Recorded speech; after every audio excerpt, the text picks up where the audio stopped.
గౌరవ సోదర పాత్రికేయ మిత్రులందరికీ నమస్కారం. మరి నిన్నటి రోజున తెలంగాణ రాష్ట్ర ముఖ్యమంత్రి గౌరవనీయులు రేవంత్ రెడ్డి గారు సిరిసిల్ల పట్టణానికి ఎన్నికల ప్రచార నిమిత్తం వచ్చినారు. మరి సిరిసిల్ల అంటే యావత్ తెలంగాణ, ఆంధ్ర ఉమ్మడి రాష్ట్రాల్లో కూడా తెలుసు. అక్కడ వస్త్ర పరిశ్రమ ఎంతో అభివృద్ధి చెందే దశలో ఉంటే, మరి గత ప్రభుత్వం కానీ, గత 4 మాసాల కింద వచ్చిన ప్రభుత్వం కానీ వస్త్ర పరిశ్రమపై దృష్టి సారించని కారణంగా వస్త్ర పరిశ్రమ మీద ఆధారపడ్డ కార్మికులను నిర్లక్ష్యంగా వ్యవహరించి ఏమాత్రం ఉపయోగపడని విధంగా ప్రభుత్వాలు తమ పరిపాలన కొనసాగించడం మూలాన మరి యావత్ భారతదేశంలోనే టెక్స్టైల్ రంగం అనేది రైతాంగం తర్వాత, వ్యవసాయం తర్వాత ఎంతో ప్రసిద్ధి గాంచినటువంటి వస్త్ర పరిశ్రమ. ముఖ్యంగా మన సిరిసిల్ల పట్టణంలో దాదాపు 30,000కు పైగా పవర్ లూమ్లు ఉంటే,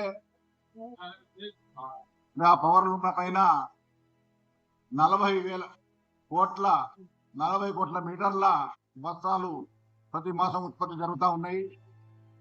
మరి దాని మీద ప్రత్యక్షంగా పరోక్షంగా 25,000 మంది కార్మికులు జీవనోపాధిని పొందుతూ ఉన్నారు.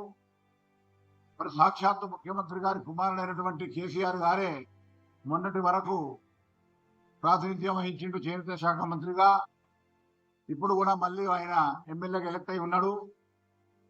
మరి నేను ఎంతో లాభం చేస్తున్న పరిశ్రమకు అని పేరు ఒప్పలు చెప్పుకోవడమే తప్పితే మరి ఎన్నడూ కూడా వారికి సరైన విధంగా వారి జీవన పరిస్థితులు మెరుగయ్యే విధంగా ఎలాంటి ప్రణాళికలు చేపట్టకపోవడము, పేరు మాత్రం చెప్పుకోవడము.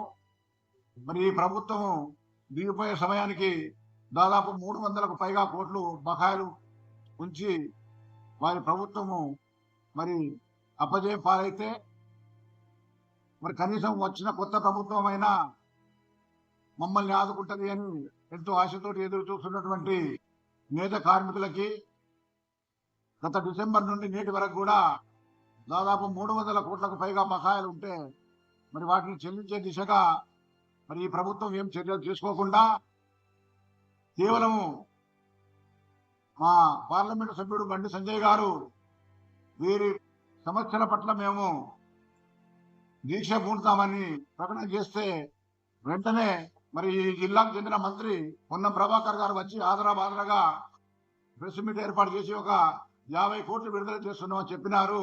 మరి 300 కోట్లలో 50 కోట్లు దేనికి సరిపోయే విషయం కాదు.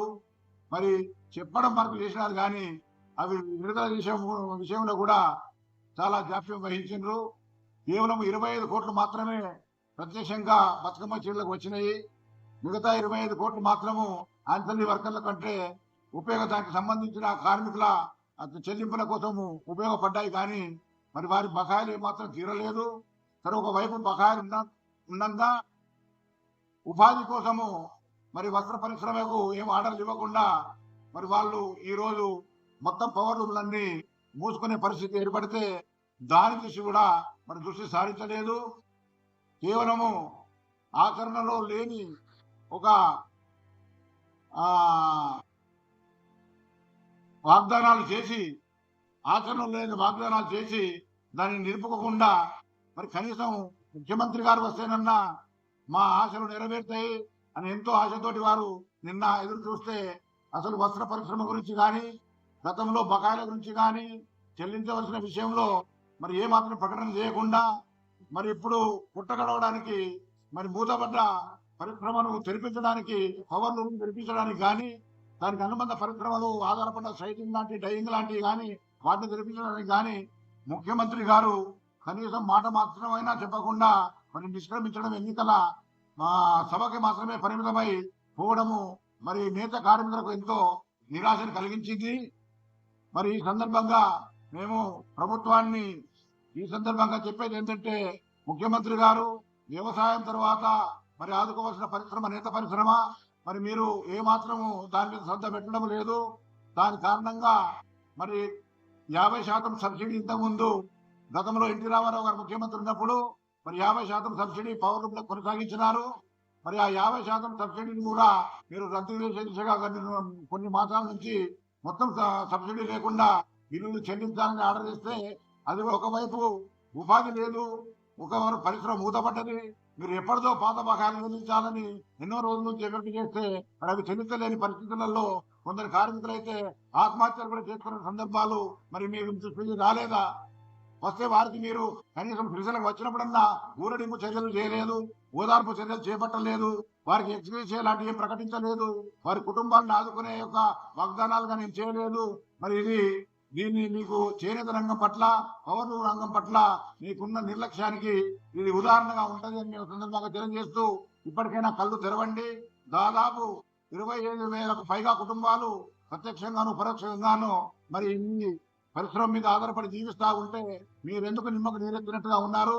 మీ ప్రభుత్వం రాగానే గౌరవ తుమ్మల నాగేశ్వరరావు గారు మంత్రి గారికి డిసెంబర్ 18వ తేదీన మేము పద్మశాలి సంఘం అంతా కలిసి అందరూ జేఏసీగా ఏర్పడి మేము ఒక వినతి పత్రం సమర్పించినాము. మరి దానికి కూడా ఇంతవరకు ఎలాంటి యొక్క పరిష్కారం లభించలేదు. ఎన్నిసార్లు మేము ప్రయత్నాలు చేసినప్పటికీ, ఎన్ని వినతి పత్రాలు ఇస్తూ మా సమస్యలు తెలియజేసినప్పటికీ కనీసం మా చేనేత రంగం వైపు మీరు చూడకపోవడము, మరి మీరు మా పట్ల, ఆ చేనేత పౌరులు పరిశ్రమల పట్ల, నేత కార్మికుల పట్ల మరి మీరు ఎందుకు ఈ రకంగా డిస్క్రిమినేషన్ మరి నిర్లక్ష్య ధోరణి చూస్తా ఉన్నారో మరి మాకు అర్థం కావడం లేదు. మరి ఇది ఊరికనే పోదు. ఇప్పుడు ఎలక్షన్లు ఉన్నాయి, కనీసం ఇప్పుడైనా మాకేదో ఆశతోటి మీరేదో ఉపయోగపడతారంటే అది కూడా లేకుండా నీరు గార్చెండ్లు దీని ఫలితం తప్పకుండా రాబో ఎన్నికల్లో ఉంటది. మరి ఇప్పటికైనా అవకాశం ఉన్నది, ఇంకా వారం రోజులు. బకాయిలు చెల్లించే విషయంలో మీరు కోడ్ అడ్డం వస్తుంది, ఎలక్షన్ తర్వాత చెల్లిస్తామని నిన్న ప్రకటన చేసినారు. మరి కోడ్ అడ్డం ఉన్నప్పుడే కదా 50 కోట్లు విడుదల చేసినారు. చెల్లించవలసిన పాత బకాయిలు కదా, మీరు కొత్త ఆర్డర్లు ఇచ్చేది కానీ కొత్త జీవోలేం కాదు కదా. గత ప్రభుత్వం ఇచ్చిన ఆర్డర్లు, గత ప్రభుత్వం తీసుకున్న సరుకులు వాటికి వాళ్ళు చెల్లించకుండా వెళ్ళిపోతే కనీసం మీరు వచ్చిన తర్వాత చెల్లించడం వదిలిపెట్టి మళ్ళా కోడి పేరుతోటి తర్వాత చేస్తామనడం ఇది ఎంత మాత్రం సమంజసం కాదు. దినదిన గండంగా మరి నేత కార్మికులు జీవనం దుర్భరంగా గడుపుతా ఉన్నది. కాబట్టి దయచేసి వెంటనే వారి పట్ల మీరు ఎన్నికల లోపలనే మరి నిధులు విడుదల చేయాలి. లేకుంటే బీజేపీ పక్షాన ఏదైతే మా నాయకుడు సంజయ్ కుమార్ గారు మరి దీక్ష పొందామని చెప్పినారో తప్పకుండా ఎలక్షన్ తర్వాత భారీ ఎత్తున దీని మీద పోరాటము నేత కార్మికుల పక్షాన బీజేపీ పార్టీ సంజయ్ కుమార్ గారి ఆధ్వర్యంలో తీసుకోవడం జరుగుతుందని ఈ సందర్భంగా మీకు తెలియజేస్తా ఉన్నాము. అంతేకాకుండా మరి చాలా సమస్యలు, ఇంకా నేత పరిశ్రమ మీద చాలా సమస్యలు ఉన్నాయి. మరి వర్క్ షెడ్లు విషయంలో కానీ మీరు వర్క్ టు ఓనర్ పథకం కింద కొన్ని షెడ్లు ఆడ గత ప్రభుత్వం నిర్మించిపోయింది. అది దాదాపు 100 కోట్ల రూపాయలు వెచ్చించి మరి నిర్లక్ష్య ధోరణితో వాటికనే పడి ఉన్నాయి. మరి ఆ వాటిని కూడా ఉపయోగంలోకి తేవాలి. మరి ఈ రోజు గ్లోబలైజేషన్ లో మరి మార్కెటింగ్ రంగంలో చాలా మరి కాంపిటీషన్ బాగా ఉన్నది. దానికోసం మీరు సర్వీస్ సెంటర్ లాంటి ఏర్పాటు చేసి మరి నేత కార్మికులకు ఆధునిక పద్ధతులలో శిక్షణ తెలియ విధంగా, ఆ శిక్షణ ద్వారా వాళ్ళు మోడర్నైజేషన్ వైపు పోయి కొత్త రకంగా మొగ్గాలు వేసుకోవడం కానీ, కొత్త యంత్రాలు నిలుపుకోవడం కానీ, వాళ్ళకి సబ్సిడీతో కూడిన రుణాలు కానీ ఇవ్వాలి. మరి పరిశ్రమ నడిపించడానికి మరి ఏ రకంగా ప్రభుత్వం ఆదుకుంటుందో ప్రత్యేకమైన కొన్ని మరి స్కీములు మీరు ప్రవేశపెట్టి వాటిని ఆదుకునే దిశగా చర్యలు చేపట్టవచ్చు.